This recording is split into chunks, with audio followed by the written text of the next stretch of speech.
Olha, a Comissão de Assuntos Econômicos do Senado recebe nesta terça-feira o presidente do BRB, Nelson Antônio de Souza, para prestar esclarecimentos sobre as operações realizadas entre o Banco de Brasília e o Banco Master.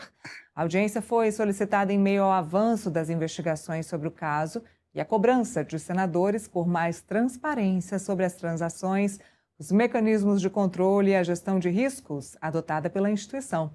Vamos chamar a repórter Marília Ribeiro, que nos conta qual a real expectativa desse depoimento hoje. Muito boa tarde, Marília. Boa tarde, Neila, a você, ao Felipe, a todos que estão nos acompanhando aqui no Contexto nessa terça-feira. Neila, vamos lá, a audiência acontece nesse momento na Comissão de Assuntos Econômicos. Ela estava prevista para iniciar às 10 horas da manhã, mas houve um atraso, ela começou ali por volta das 11 horas. Esse atraso se deu, Neila, porque antes da sessão ter ali o seu início, o presidente do BRB, o Nelson Antônio de Souza, se reuniu com o presidente da Comissão de Assuntos Econômicos aqui do Senado Federal, Renan Calheiros. Eles ficaram juntos por cerca de 1 hora. Depois eles saíram, mas não conversaram com a imprensa. Neste momento, a sessão acontece, há diversos questionamentos, principalmente ali voltados ao Banco Master, a relação do BRB e Banco Master.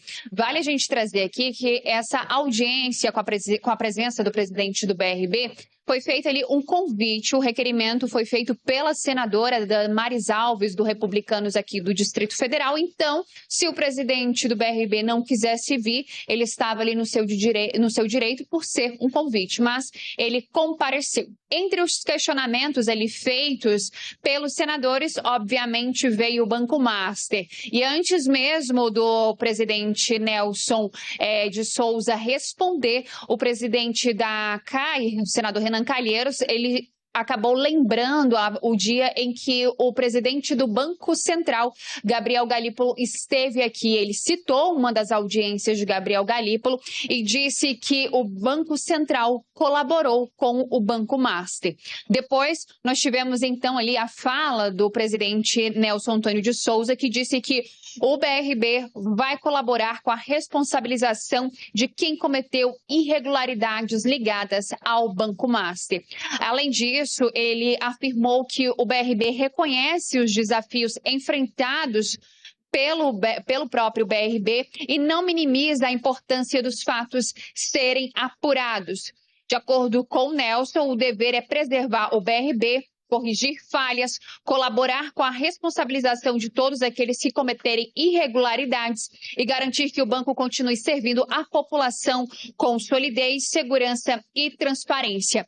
Além disso, ele também comentou a respeito do acordo que foi firmado entre o governo do Distrito Federal e a União para poder garantir o empréstimo de 6 bilhões e 600 milhões de reais para socorrer o BRB. Ele chamou ali esse acordo, que foi feito ali com o Fundo Garantidor de Crédito, o FGC, de inédito. A sessão continua, a gente acredita que ela vai até um pouquinho mais tarde, Neila, porque há ali muitos questionamentos sendo levantados pelos senadores e à disposição também de Nelson de Souza para responder todas as perguntas que serão feitas pelos parlamentares. Neila. Muito bem, Marília, obrigada pelas informações. A gente continua acompanhando. Tem previsão de coletiva, Marília? Neila, por enquanto não. A gente sempre aqui atrás de mim, nós temos ali alguns jornalistas, a gente sempre deixa ali na expectativa, o equipamento já pronto caso tenha. Se ainda durante o contexto alguém falar, com certeza eu vou te chamar. Tá joia. Muito obrigada. Bom trabalho para você aí no Senado.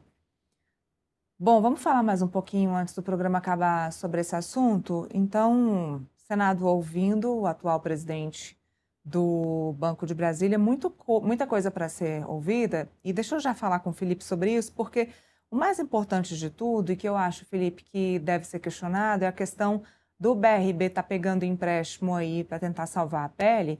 E aí, com essa questão dos empréstimos, o BRB fica devedor de juros. Vai ter que pegar um valor. Eu não vou me lembrar de cor, viu, gente? Se vocês tiverem aí, produção, os valores do BRB, o BRB pegou milhões, acho que são 15 milhões de empréstimo, e aí tem um valor a pagar depois alto sobre isso. Mas o que importa nisso tudo, Felipe, é que o BRB pegou um empréstimo e sequer apresentou aquele relatório com o que estava devendo. Sequer apresentou um relatório. Lembra que tinha um relatório para ser apresentado ao Banco Central de quanto o BRB estava devendo, de qual era o fundo do poço do BRB depois de ter comprado as carteiras podres do Banco Master? Nunca apresentou, jamais apresentou. A governadora do Distrito Federal, Celina Leão, não apresentou esse relatório, sequer falou sobre isso depois e seguiu aí tentando resolver essa problemática do BRB para deixar o banco pleno, saudável. Tem aí mais de 5.000 servidores que precisam do seu trabalho, mas jamais falou sobre o real rombo do BRB depois de ter comprado as carteiras podres e de estar negociando a compra do Banco Master. Então a gente não sabe quanto o BRB está devendo de fato, qual foi o prejuízo mesmo real do BRB depois de se envolver aí com toda a questão do Banco Master. Isso aí é que tem que ser informado, levando em consideração que é um banco público. Se não fosse, tudo bem, teria que dar informação para os correntistas, mas é um banco público. Exatamente, Lila. O BRB é um banco público que sofreu, está sofrendo, né, inclusive, problemas financeiros e operacionais por conta dessa compra, né, de títulos podres, né, do Banco Master, e está querendo buscar algum tipo de alternativa para sobreviver, né? E aí você vê que a única possibilidade do BRB sobreviver é pegando empréstimo, né? Pegando empréstimo da União Federal, liberando, né, dinheiro do Fundo Garantidor de Crédito, né? E isso vai gerar para o BRB a obrigação de pagar, né, o empréstimo no futuro com juros, né, e correção monetária, né? Então você vê que uma decisão política no mau sentido, né, uma decisão espúria política, né, como melhor colocando, né, de conchavo entre o Daniel Vorcaro e o ex-presidente do BRB, causou um dano, né, quase irreparável ao BRB. E bom lembrar, Nira, que o BRB é um banco de atuação, né, no Brasil todo, né? Várias contas, né, da Justiça Estadual de vários estados da federação estão no BRB. Então, um banco precisa de liquidez, né? E aí você vê, né, que não está claro, né, qual foi o tamanho do prejuízo do BRB em relação a esse assunto, né? Quais são os títulos de créditos podres que o BRB comprou do Banco Master, né? Quais são os recebíveis, né? Tem vários recebíveis, né, direitos creditórios que o BRB também comprou do Banco Master. Quais são esses direitos creditórios? Não está claro. Isso ficaria claro no relatório que o BRB até agora, infelizmente, não apresentou. Então, a gente não sabe exatamente a dimensão do buraco que o BRB está. A gente sabe só que está num buraco muito grande, querendo sobreviver, né? A governadora do Distrito Federal está tentando negociar com o Ministério da Fazenda um tipo de empréstimo ponte, né? Um tipo de garantia para poder pegar dinheiro no mercado, mas não está claro se vai conseguir efetivar essa operação, né? E infelizmente porque o BRB era um banco que atuava muito bem, né, no Brasil todo, né? E você vê que uma decisão por meio da corrupção, né, gerou esse problema que o BRB está dentro, está mergulhado, está afundado e não tem nenhum tipo de vislumbrar algum tipo de saída em relação a esse assunto. Bom, tá aqui, estou lendo uma matéria dizendo que, segundo o próprio banco, o rombo estimado para cobrir perdas e reforçar o capital da instituição é de 8,8 bilhões de reais. O valor do empréstimo poderá chegar a 6,5 bilhões, mas eu acho que é mais que isso já, viu, gente? Acho que já ultrapassou isso. É muito. Após o entendimento, será possível viabilizar operações de até 6,5 bilhões. Eu acho que isso aqui foi a primeira negociação. Mas, enfim, é um rombo até o momento publicado de 8,8 bilhões de reais, mas publicado de boca. Assim, o BRB diz que o rombo é de 8,8 bilhões de reais. Não tem um documento, não tem, enfim, o balanço que era preciso. Inclusive, o Banco Central até agora também não se manifestou sobre isso, né? Ao menos que eu saiba, o Banco Central também não fala sobre esse assunto. Vamos ver como segue esse depoimento hoje, quais são as expectativas de governo. Foi a senadora Damares que acabou fazendo essa convocação. Damares, que é de oposição. Vamos ver o que sai Me diz, produção, temos aí a sonora do presidente do BRB?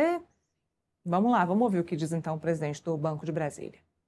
Paralelo a isso tudo, foi construída uma solução institucional destinada ao fortalecimento da estrutura de capital do BRB. O acordo firmado entre União, Distrito Federal, Banco Central, tem a participação do FGC e das instituições financeiras, especialmente S1, que são as grandes instituições financeiras como Banco do Brasil, Caixa Econômica, BTG, Bradesco, Santander, e foi homologado tudo isso pelo Supremo Tribunal Federal. Criou as condições necessárias para a operação, observando integralmente as regras do sistema financeiro nacional e os limites legais aplicáveis. Essa operação, senadora Damares, é inédita no país. Nunca houve, ainda mais com a chancela do poder máximo do órgão máximo do Poder Judiciário brasileiro, que é o STF. Estava à mesa numa demonstração eminentemente republicana. E quem está falando aqui é um técnico, não é? Eu não sou político, não tenho pretensão política, e sou um técnico que já passou na presidência de 4 grandes bancos, como Caixa Econômica Federal, Banco do Nordeste, que é o banco da região do presidente Renan Calheiros, Banco de São Paulo, que é uma grande unidade, a maior unidade federativa nacional, e agora Banco de Brasília. Então, um acordo inédito. Todos sentaram, homologaram e assinaram. Eu fui um dos que assinou também esse documento. É uma engenharia financeira jamais vista nesse país. É importante também destacar que essa solução não envolve transferência direta de recursos da União, nem concessão de garantia ou aval federal. Trata de uma estrutura compatível com os marcos legais e regulatórios vigentes, construída com segurança jurídica e responsabilidade fiscal. Eu vou me dirigir aqui hoje, inclusive, aproveitando que o deputado Fábio Félix está aqui, hoje à tarde nós temos uma assembleia, nós temos uma reunião, um projeto de lei importantíssimo para o Banco de Brasília, que é a aprovação, a homologação do que foi acordado lá no Supremo Tribunal Federal pela Câmara Legislativa do Distrito Federal. Importantíssimo isso tudo para a sobrevivência do Banco de Brasília. É fundamental. Bem, o processo ainda depende de cumprimento de etapas técnicas e regulatórias, mas o banco já promoveu os ajustes necessários em consonância ao regulador Bacen, para que o recurso integralizado possa produzir efeitos graduais sobre o seu capital regulatório. Bom, tá aí. A gente vai ouvir muito mais do presidente do Banco de Brasília ainda hoje, no nosso portal metrópolis.com, aqui no nosso canal, durante toda a nossa programação. Hoje ainda tem o Agora, com o Rafael Campos, mais tarde.